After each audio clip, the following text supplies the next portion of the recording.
यहाँ का नौजवान नाहक के केसों में बुक हो रहा है परवरदिगार। यहाँ पर कोई रहनुमा नहीं है अल्लाह, यहाँ पे कोई मुंसिफ नहीं है अल्लाह, यहाँ पर कोई क़यादत नहीं है अल्लाह। नक़ीब मिल्लत 10 बरस से आ रहे हैं, कोशिश कर रहे हैं, हमारा क्या फ़ायदा है यहाँ पर? हमको क्या मिलने वाला है आपके पास एक सरपरस्ती अपनी आई तो? क्योंकि मेरे आपके बीच में रिश्ता है कलमे का, मेरे आपके बीच में रिश्ता है कलमे का। चोट मुझको लगती है तो दर्द आप महसूस करते हैं, चोट आपको लगती है तो दर्द मैं महसूस करता हूँ। यही तो रिश्ता है, और क्या है? मुल्क पर एक नाजुक चौराहे पर आकर रुका हुआ है, चारों तरफ कट रहे हैं हम, लुट रहे हैं हम, बर्बाद हम हो रहे हैं। हमारी शरीयत निशाने पर है, हमारा इस्लाम निशाने पर है, हमारा हिजाब निशाने पर है, हमारी दाढ़ी टोपी निशाने पर है, फिर भी मुसलमान 200-500 रुपये लगा रहा है। समझो मेरे भाई, एक बार खुदा की कसम, एक बार दिल से दुआ निकल रही है कि अल्लाह तुम्हारे दिलों को फेर दे। दिल तड़प रहा है। अख्तरुल ईमान साहब, रुकने असम्बली आमूर बिहार असम्बली, जनाब उत्तर प्रदेश के सदर शौकत अली साहब और दीगर क़ायदीन मजलिस, नौजवान साथियों, मोहतरम बुज़ुर्गों, अज़ीज़ दोस्तों, पशे पर्दा बैठ कर सुन रही हमारी इज़्ज़त माँ बहनों, अस्सलाम वालेकुम रहमतुल्लाहि व बरकातहू। अल्हम्दुलिल्लाह, मैं जनाब शौकत साहब का तहे दिल से शुक्रिया अदा करता हूँ, जिन्होंने अपने शोला बयान अंदाज में हमारे सोते हुए एहसास को जगाया। और इससे पहले भी नक़ीब मिल्लत ने भी आया और हमारे सोते हुए एहसास को जगाया। उससे पहले जनाब अकबरुद्दीन अवैसी साहब आए, उन्होंने भी हमारे सोते हुए एहसास को जगाए। मगर मैं आपको एक हकीकत बताता चलूँ, ऐसे हिंदुस्तान के 1000 मुक़र्रिर भी आ जाए और इन चौराहों पर अपने खिताबात से आपको बेशुमार मालूमात बढ़ाए और 1000 एहतजाज भी हो, तो मसले का हल एहतजाज से या जोशीली तकरीरों से नहीं होता। मसलों का हल होता है ऐवानों में अपने चुनिंदा कायदों को जिताकर भिजाने से तकदीरें बदलती है, इन चौराहों पर पुकारने से तकदीरें नहीं बदलती। क्या भिवंडी का मुसलमान, क्या भिवंडी का नौजवान इस बार फैसला कर चुका है कि एडवोकेट वारिस पठान को एक तरफा वोट देकर 70 बरस की गुलामी से आजादी पाएंगे हम? बहुत हो चुका, बहुत जुल्म हुआ, सितम हुआ, बर्बादी हुई, कत्लो गारतगिरी हुई, नुकसान उठाए तालीम में, नुकसान उठाए रोजगार में, नुकसान उठाए जिंदगी के हर शोबे हयात में। सियासी ताकत नहीं बनाए, हर वो खूबी हम में थी, मगर हमारे पास सियासी मरकज नहीं था। मेरे बुजुर्गों, मेरे नौजवानों, मैं तहे दिल से तुमको दावत देता हूं, ये जमात तुम्हारी है, मरकज तुम्हारा है, भिवंडी की क़यादत आप लोग संभालिए। हम तो यहां पर रहबरी करने के लिए आए हैं। अरे हमको यहां का लीडर नहीं बनना है, हम आपको लीडर बनाने के लिए आए हैं।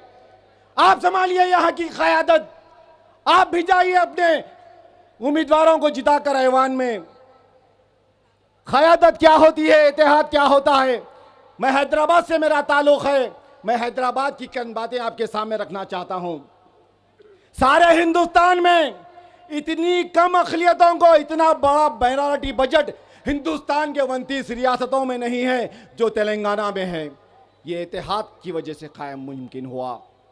वहां का मुसलमान, वहां की अक़लियत 60 लाख की है, मगर वहां का माइनॉरिटी बजट बेशुमार है। मेरे भाई, मैं बताऊं तो आप यकीन नहीं करेंगे, मैं बताऊं तो आप यकीन नहीं करेंगे। 3000 करोड़ के ऊपर है, जो हिंदुस्तान के 29 रियासतों में किसी रियासत में माइनॉरिटी बजट उतना नहीं है, क्योंकि वहां का मुसलमान इत्तेहाद को कायम किया। शादी मुबारक स्कीम हिंदुस्तान के 29 रियासतों में किसी के पास शादी हुई तो हुकूमत एक तोहफा भिजाती है 1.25 लाख रुपए का। किसी रियासत में नहीं है। ये इत्तेहाद की वजह से मुमकिन हुआ।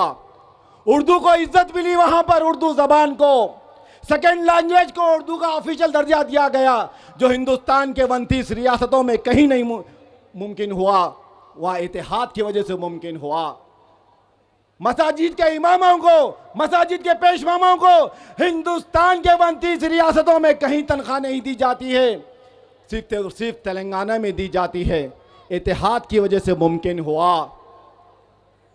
बच्चा पढ़ लिख कर काबिल बनना चाहता है, हायर स्टडीज के लिए अमेरिका, ऑस्ट्रेलिया, कनाडा, यूके जाना चाहता है, तो हुकूमत तेलंगाना अपने जाती खर्चे पर 20 लाख रुपए उसको मुफ्त में लोन देती है, फ्री बजट से, जो हिंदुस्तान के 29 रियासतों में कहीं भी नहीं है। ये वहां का मुसलमान इत्तेहाद बनाया, वहां का मुसलमान एक मरकज सियासी पर आया, वहां का मुसलमान अपने रहनुमा को, अपनी क़यादत को जिंदाबाद किया। एक सियासी ताकत होने का मतलब, एक सियासी ताकत होने का फायदा बेशुमार है मेरे भाई। पलट कर नखीबे मिल्लत को देख लीजिए। 544 मेंबर ऑफ पार्लियामेंट है हिंदुस्तान की पार्लियामेंट में, और एक तनहा पे तकदीर हमारा कायद 543 मेंबर ऑफ पार्लियामेंट के अगेंस्ट ठहरकर जवाब देते हैं CAA NRC के ऊपर। किसी माइक के लाल में इतनी जान, इतनी ताकत नहीं है कि ऐवान पार्लियामेंट में बिल की कॉपी को फाड़ सके। मैं तो अपनी नजरों से, मैं तो अपनी इतनी जिंदगी में कभी किसी को बिल फाड़ते नहीं देखा। ये ताकत कहां से आई? मैं सलाम करता हूं हैदराबाद के गयूर मुसलमानों को, मैं सलाम करता हूं हैदराबाद के गयूर मुसलमानों को कि उनके इत्तेहाद ने नकीब मिल्लत को इतनी ताकत दी कि ऐवान असेंबली में CAA NRC का बिल फाड़ सके। है किसी में इतनी हिम्मत? NCP, कांग्रेस, शिवसेना, मुलायम सिंह यादव की पार्टी, समाजवादी पार्टी के ये नपुंसक MLA से MP से, जब हमारी बारी आती है तो मुंह नहीं खुलता। हमारी बारी आती है तो वह हैदराबाद का इत्तेहाद पुकारता है पार्लियामेंट पे नखीब मिल्लत की आवाज बनकर। मॉब लिंचिंग के नाम पर 544 मेंबर ऑफ पार्लियामेंट में कोई माइक का लाल आवाज नहीं उठाया। आवाज उठाया तो हमारा सदर आवाज उठाया। तलाक़े सलासा के ऊपर कोई माइक का लाल आवाज नहीं उठाया। आवाज उठाया तो हैदराबाद का इत्तेहाद आवाज उठाया। अरे क्या क्या बताऊं, कितना बताऊं, कहां से बताऊं? वो मर्द मुजाहिद है, मुजाहिद। ऐसे मुजाहिदों को पैदा करो मेरे भाई। ऐसे मुजाहिद पैदा होते इत्तेहाद से, आपकी वोटों की ताकत से। वोट लेके बेचने वालों, वोटों को बेचने वालों, 200-500 की कीमत लगाने वालों मुजाहिदों को पैदा नहीं कर सकते। अगर भिवंडी की आवाम मुजाहिद को पैदा करना चाहती है तो उसका सफर यहीं से शुरू होता है। आपके पास एक आपका मुजाहिद यहां पर बैठा हुआ है, सर पे कफन बांध कर आया बाइकुल्ला से, अपनी जान की बाजी लगाने के वास्ते, भिवंडी की आवाम के लिए मर मिटने के वास्ते। मगर भिवंडी की आवाम इस दिशा में थोड़े जा रहे हैं, इस दिशा में थोड़े जा रहे हैं, उस दिशा में थोड़े जा रहे हैं। कहां से पैदा करेंगे मुजाहिद को आप? अरे सीखो इत्तेहाद क्या होता है हैदराबाद वालों से। खून पसीना लगाया, जान की बाजी लगाई, बंडलिस के परचम को पुलिस एक्शन के बाद सीने पे गोलियां खाए मगर परचम को गिरने नहीं दिए।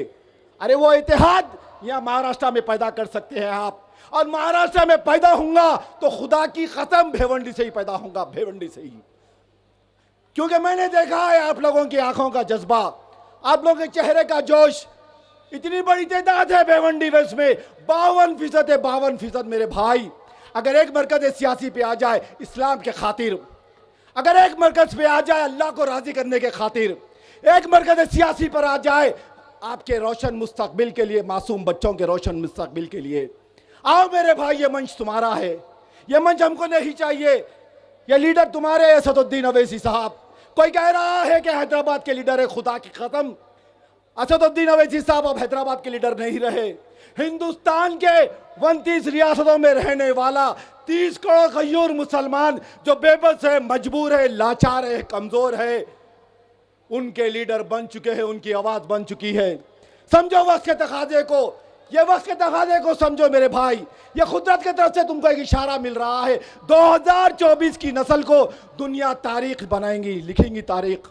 आने वाले बच्चे रोशन मुस्तकबिल के लिए 2024 की नस्ल को दुआएं देंगे। अरे यही भिवंडी का नौजवान था 2024 का, जो एडवोकेट वारिस पठान को 70 बरस के बाद अपनी क़यादत से जिताकर ऐवान में भिजाया।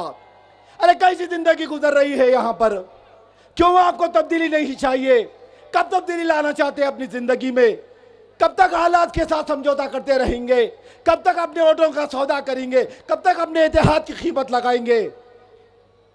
अगर ये वारिस पठान भिवंडी में से जीतते हैं तो महाराष्ट्र के 1.5 करोड़ मुसलमानों की आवाज बनने वाले हैं। ना सिर्फ भिवंडी के मुसलमानों की, बल्कि महाराष्ट्र के 1.5 करोड़ मजबूर मुसलमानों की आवाज बनने वाले हैं। अरे ये बेबाक लीडर है, ये बिंदास लीडर है। वारिस पठान साहब को मैं जानता हूं, किसी के बाप से डरने वाला आदमी नहीं है, ये याद रखो। ना मिलिट्री से, ना पुलिस से, ना नेवी से, ना दुश्मनों से, ना सियासतदानों से। ये एक मर्द मुजाहिद है, असदुद्दीन ओवैसी साहब का शागिर्द है, शागिर्द। समझो वारिस पठान की क़यादत को। भिवंडी को चाहिए एक वारिस। आज भिवंडी के पास कोई सरपरस्त नहीं है, भिवंडी शहर के पास कोई रहनुमा नहीं है। अल्लाह ने भिवंडी को एक वारिस दे दिया, वारिस पठान की शक्ल में। बोलो नारे तकबीर, बोलो नारे तकबीर। समझो मेरे भाई, दिल पुकार रहा है, अंदर से रो रहा है दिल। क्यों मुसलमान एक मरकज में नहीं आ सकता? अल्लाह किसकी बदवा लग गई हमको? अल्लाह क्यों हमसे नाराज है? क्या हमसे ऐसी खता हो गई? हर वो खूबी से हमको नवाजा, हर वो दौलत से हमको नवाजा, इतिहास से भी नवाज दे परवरदिगार। हम बेबस है, मजबूर है परवरदिगार, इतिहास से तो नवाज दे परवरदिगार। हमारे गुनाहों को माफ कर दे परवरदिगार, हमारी गलतियों को, हमारी लजिशों को मत देख परवरदिगार। भिवंडी के मासूम बच्चे बिलबिला रहे हैं, तड़प रहे हैं स्कूल के लिए। यहाँ का नौजवान नाहक के केसों में बुक हो रहा है परवरदिगार। यहाँ पर कोई रहनुमा नहीं है अल्लाह, यहाँ पे कोई मुंसिफ नहीं है अल्लाह, यहाँ पर कोई क़यादत नहीं है अल्लाह। नकीब मिल्लत 10 बरस से आ रहे हैं, कोशिश कर रहे हैं। हमारा क्या फ़ायदा है यहाँ पर? हमको क्या मिलने वाला है आपके पास? एक सरपरस्ती अपनी आई तो, क्योंकि मेरे आपके बीच में रिश्ता है कलमे का, मेरे आपके बीच में रिश्ता है कलमे का। चोट मुझको लगती है तो दर्द आप महसूस करते हैं, चोट आपको लगती है तो दर्द मैं महसूस करता हूँ। यही तो रिश्ता है, और क्या है? तड़प है हमारी के भिवंडी में एक क़यादत बन जाए। वारिस पठान एक बेबाक लीडर है, समझो मेरे भाई। 4 दिन बचे हुए हैं, सिर्फ 4 दिन। दुश्मन ताकतवर है, अल्लाह दुश्मन को निश्तो नाबूद कर दे। दुश्मन के पास बेशुमार दौलत है अल्लाह, मगर हमारे पास कलमे की दौलत है, ला इलाहा इल्लल्लाह मोहम्मद रसूलुल्लाह। देखना यह है कि कलमे की दौलत जीतती है अल्लाह, क्या दुनिया की दौलत जीतती है अल्लाह? इस बार हमको देखना है परवरदिगार कि भिवंडी के मुसलमानों में तो इत्तेहाद देता है, या इस बार भी इनका ईमान कमजोर पड़ जाता है और अपने ईमान का, अपने इत्तेहाद का सौदा लगाते हैं गलियों में 200, 300, 500। नहीं मेरे भाई, मुल्क बहुत एक नाजुक चौराहे पर आकर रुका हुआ है।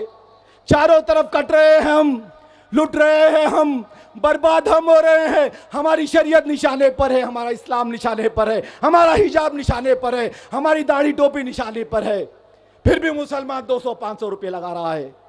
समझो मेरे भाई, एक बार खुदा की कसम, एक बार दिल से दुआ निकल रही है कि अल्लाह तुम्हारे दिलों को फेर दे। दिल तड़प रहा है कि कब भिवंडी का मुसलमान जागेगा। अरे 55%, 54% तुम यहां पर हो, क्यों अपने इत्तेहाद का मुजाहरा नहीं करते?